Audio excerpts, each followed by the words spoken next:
The thunder of artillery had begun before the first soldier stepped onto the battlefield.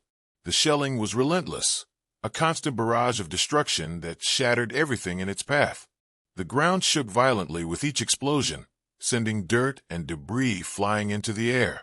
The once sturdy fortifications of the enemy were reduced to smoldering ruins, trenches caving in, barbed wire torn apart like thin string. Smoke choked the air, making it impossible to see more than a few yards ahead. Every few seconds, another blast tore through the landscape, a reminder that the advance was already in motion.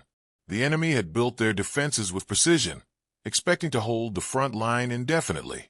Their bunkers, fortified with thick concrete, were meant to withstand prolonged assaults. The trenches, dug deep and reinforced, had been designed for a war of attrition. But none of it mattered now. The sheer force of the American bombardment was undoing months of preparation in mere hours.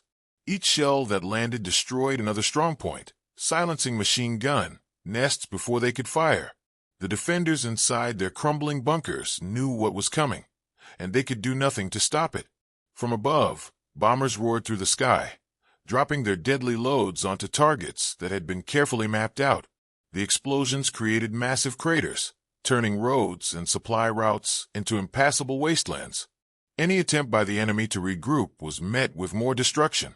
The sky itself seemed to be filled with fire as streaks of tracer rounds cut through the thick clouds of smoke. The soldiers waiting for the order to advance could hear it all: the deep rumble of distant artillery, the sharp bursts of anti-aircraft fire, the constant impact of shells pounding the earth into submission. The infantry stood ready, watching the destruction unfold, their weapons clutched tightly in their hands. They knew that soon the order would come. The bombardment was only the first step. After it had done its work, they would have to push forward, to move through the chaos and finish what had been started. Their faces were hardened, their eyes locked onto the battlefield ahead, waiting for the moment when they would step into the inferno. The engineers moved quickly, clearing obstacles that had survived the bombardment. Flamethrower teams prepared their weapons, knowing that not every bunker would be completely destroyed by the shelling. They would be needed to finish the job, to drive the last remnants of resistance from their hiding places with waves of fire. Every soldier had a role, every piece of the attack meticulously planned. But even with all the preparation, they knew that the battle ahead would be brutal.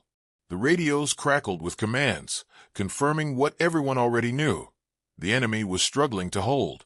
Reports came in of entire sections of the front collapsing under the relentless assault. Ammunition depots had been hit, fuel supplies were burning, and communication lines were down.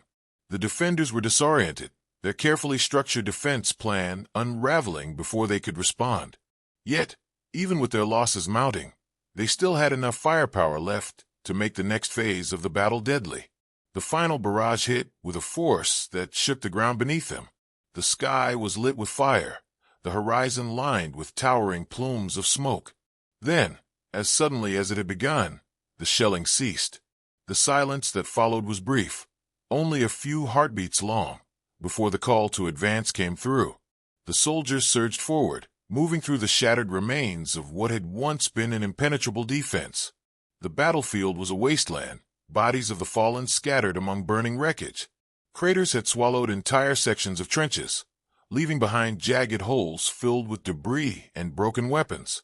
The stench of smoke and burning oil filled the air, mixing with the metallic tang of blood.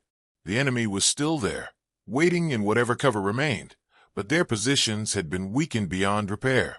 The first gunshots rang out, breaking the silence that had settled after the bombardment.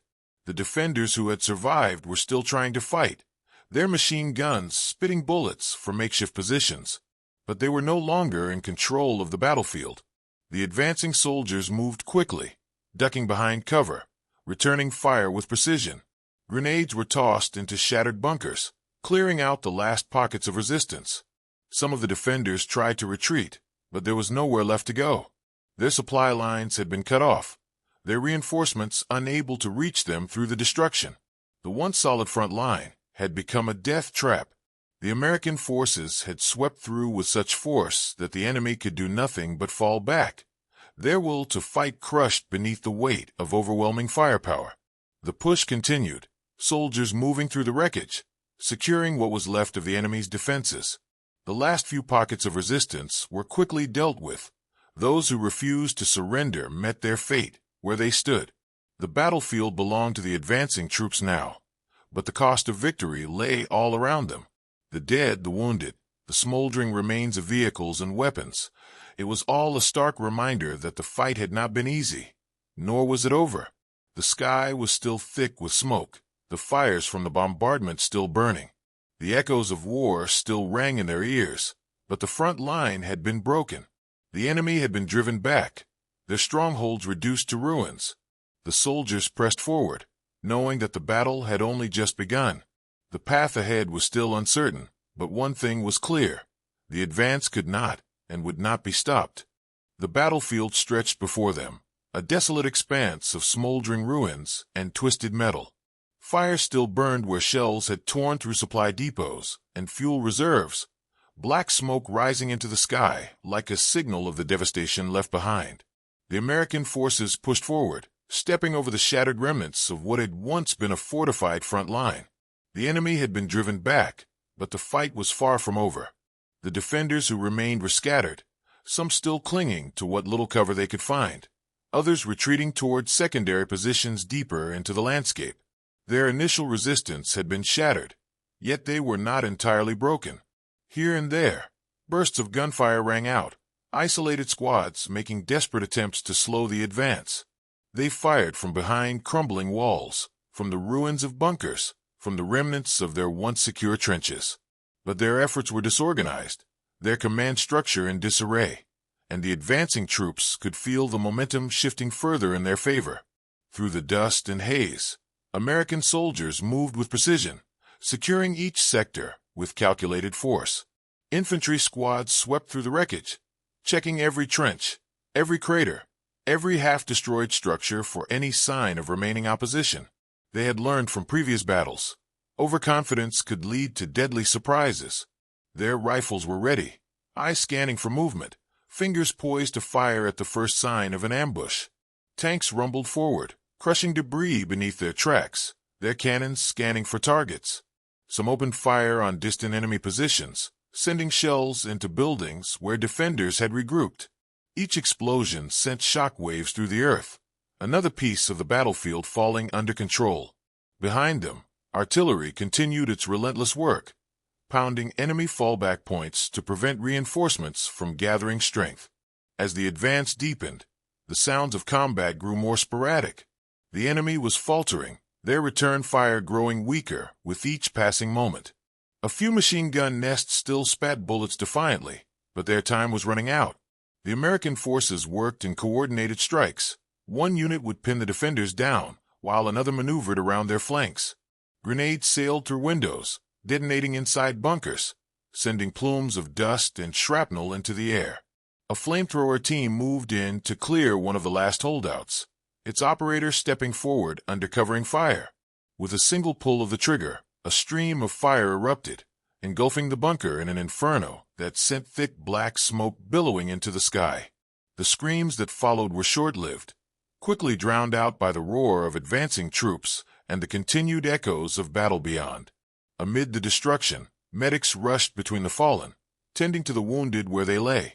Some injuries were too severe, the victims beyond saving, but others still had a chance. Soldiers pulled their comrades from the rubble, dragging them to relative safety while gunfire cracked overhead. The battlefield was as merciless as ever, but those who had made it this far knew that survival depended on pressing forward. In the distance, radio transmissions crackled with reports of further progress. Enemy strongholds were collapsing under the sustained assault, their forces withdrawing in a disorganized retreat. Intelligence suggested they were trying to regroup further inland, but the damage had already been done. Their front line had not only been breached, it had been obliterated. As the American forces pushed deeper into the enemy's territory, they encountered signs of a hurried retreat. Abandoned weapons, half-empty supply crates, and hastily discarded gear littered the landscape. Some prisoners were taken, shaken defenders, who had chosen surrender over certain death. They were rounded up and escorted away, their expressions a mix of exhaustion and resignation. By now, the realization was undeniable. The battle for the front line had been decided. What had begun as a fortified position meant to repel any assault had been transformed into a graveyard of failed resistance. The American forces had swept through, relentless and unyielding, leaving nothing but destruction in their wake. The wind carried the scent of smoke and gunpowder as the soldiers pressed on, their boots kicking up dust over ground that had been fought for with blood and fire. The enemy had been forced into retreat, but the war was far from won. This was only the beginning of what lay ahead. The next battle was waiting, another fight, just beyond the horizon. They moved forward, weapons ready, knowing that while this victory had been decisive, it would not be the last. The battlefield behind them was proof of what had been achieved, a testament to the sheer force that had driven the enemy back. But the war would not pause. The mission was not yet over. And so, without hesitation, they advanced once more. The battlefield behind them was a wasteland of destruction, but there was no time to dwell on it. The advance continued, each step carrying them deeper into enemy territory. The air was thick with smoke, the scent of burning metal and scorched earth, clinging to everything. Fire still smoldered where artillery had done its work, casting flickering shadows over the ruined landscape. The once organized defensive positions were now nothing more than broken fortifications and hastily abandoned trenches. The soldiers moved forward with practiced precision, scanning every corner, every hollow, every pile of rubble for signs of lingering resistance. Some enemy troops had fled, but others had stayed behind, either too stubborn to retreat or too trapped to escape. They fired from makeshift positions, using whatever cover they could find. It was desperate, scattered resistance, but still dangerous. The Americans knew better than to assume victory too soon. Gunfire crackled from the ruins of a building ahead, forcing the advancing troops to take cover. A machine gun rattled from an upper floor, its operator determined to hold out as long as possible. A squad maneuvered around the side, moving cautiously through the debris-strewn street. A well-placed grenade shattered the window, the explosion silencing the gunfire inside. When the soldiers entered to clear the space, they found the enemy sprawled across the rubble, their final stand reduced to nothing in an instant. In another sector, enemy snipers lurked among the wreckage, picking off advancing soldiers whenever they exposed themselves. Their shots were precise, forcing the troops to take careful measures as they progressed.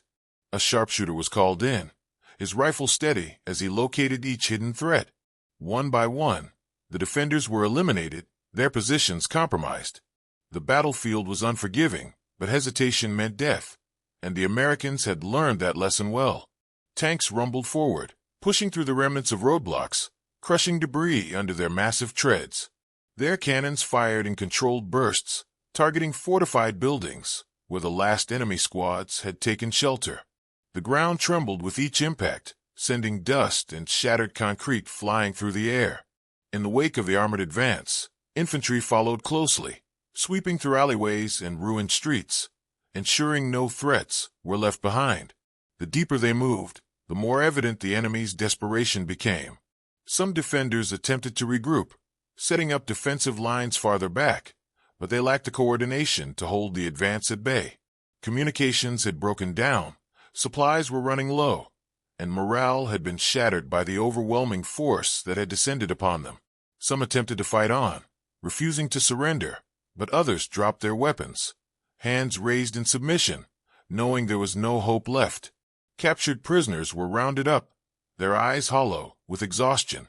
They were escorted away from the battlefield, their war over in the most humiliating way possible. The Americans had no time to reflect on their fates.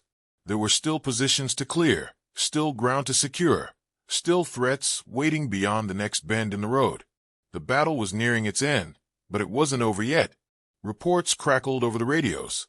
Enemy reinforcements were spotted in the distance, but they were moving too slowly to make a difference. The sheer speed of the American assault had thrown their entire command structure into disarray. The front lines had collapsed faster than anticipated, and the enemy had not been able to adjust in time. Their movements were chaotic, their responses too little, too late. As night began to fall, the battlefield took on an eerie stillness. The distant sound of artillery still rumbled, but the immediate resistance had crumbled. Soldiers took a moment to regroup, to reload, to assess their surroundings. The fires cast an orange glow over the devastated landscape, illuminating the wreckage of what had once been an impenetrable defensive line. The realization settled in. They had won this battle. The enemy had been pushed back, their positions overrun, their forces decimated. The cost had been high, as war always demanded, but the mission had been accomplished. The front line, which had once seemed an impossible obstacle, had been shattered beneath the weight of relentless firepower and unyielding determination. Yet, there was no celebration, no moment of triumph. The war was still raging, and the enemy would not stop with just one defeat. Ahead, more battles waited, more challenges loomed, more ground needed to be taken. The soldiers shouldered their weapons once more, glancing toward the horizon where the next fight awaited. They had come this far, and there was no turning back now. The advance had been brutal, but it was not finished. With the same determination that had carried them through the devastation of the front line, they prepared for what lay ahead. The war was far from over, and they would keep pushing forward, no matter what stood in their way. The battlefield, once alive with chaos, had grown quieter as the enemy's final pockets of resistance crumbled. The ground was littered with wreckage, the remains of fortifications that had once stood firm against any attack. Smoke still rose from the ruins, drifting over the scorched landscape, like a reminder of the destruction that had unfolded. The soldiers moved through the debris with measured steps, weapons at the ready, knowing that even in victory, danger still lurked in the shadows. The last remnants of the defenders had either been captured, killed, or forced into retreat. Those who had chosen to flee had left behind weapons, documents, and equipment in their haste to escape. Ammunition crates, half-emptied and scattered, marked their desperate attempts to hold the line. Abandoned vehicles sat motionless, some still smoldering from direct hits, their armor blackened by fire. Among the rubble, discarded uniforms and helmets showed where the enemy had cast aside their pride in hopes of disappearing into the ruins. Despite the overwhelming success of the attack, the advancing forces remained vigilant. Patrols were sent ahead, clearing out tunnels and underground bunkers where stragglers might be hiding. The echoes of distant movement sent a ripple of tension through the ranks. Even now, there were those unwilling to surrender, soldiers clinging to the belief that the battle was not yet lost. They fought in desperation, emerging from hiding to fire a few final rounds before being silenced by return fire. Some refused to give up and turned their weapons on themselves rather than be taken prisoner. Further into the ruins, medics tended to the wounded, working swiftly under the dim glow of flickering fires. The ground was streaked with blood, bandages hastily applied as men groaned in pain, their injuries a testament to the brutality of the battle. The war had not spared anyone, neither the victors nor the defeated. Some men sat in silence, staring into the distance, their faces hollow from exhaustion, their bodies aching from the relentless push forward. They had survived, but the weight of what they had endured was not easily set aside. As the night stretched on, reinforcements arrived, securing the area and setting up defensive positions. The enemy had been driven back, but intelligence reports suggested they were regrouping further inland. Their forces had been shattered, but not entirely destroyed. The next battle was already taking shape beyond the horizon. The war did not pause, nor did it allow for reflection. Orders came through the radios, crackling voices delivering new directives. Supplies were to be gathered, the wounded evacuated, and the next phase of the campaign planned without delay. The soldiers knew what came next. This was not an end, only a shift in the fight. The enemy had lost this ground, but they would not surrender easily elsewhere. They would regroup, fortify their new positions, and prepare for another stand. And the advancing forces would be there to meet them, just as they had done today. There was no room for hesitation. The path forward had already been decided. Dawn crept over the battlefield, casting long shadows over the destruction. The fire still burned, but the smoke began to thin, revealing the true extent of the devastation. The land, once fortified and unyielding, had been reshaped by war. Craters marred the earth, where artillery had struck. The bodies of fallen soldiers, both friend and foe, lay where they had fought, some still clutching their weapons in a final act of defiance. The war had changed the landscape forever, leaving behind only ruins where strongholds had once stood. The soldiers gathered their gear, adjusting their helmets, tightening their packs. Their boots, caked with mud and ash, carried them forward, step by step, toward the next battlefield. They did not speak much, only nodding to one another in quiet acknowledgement. They had fought together, survived together, and now they would move forward together. The war was far from over, and they would not stop until victory was absolute. As they disappeared into the distance, the battlefield was left in silence, a grim monument to the fight that had taken place. The enemy had been swept away, their defenses burned and broken, their lines shattered. The front had moved forward, and with it, the unstoppable force of war. The flames of battle still smoldered, but the soldiers pressing on knew that ahead of them, new fires awaited. The fight was not yet finished, and they would be there to see it through.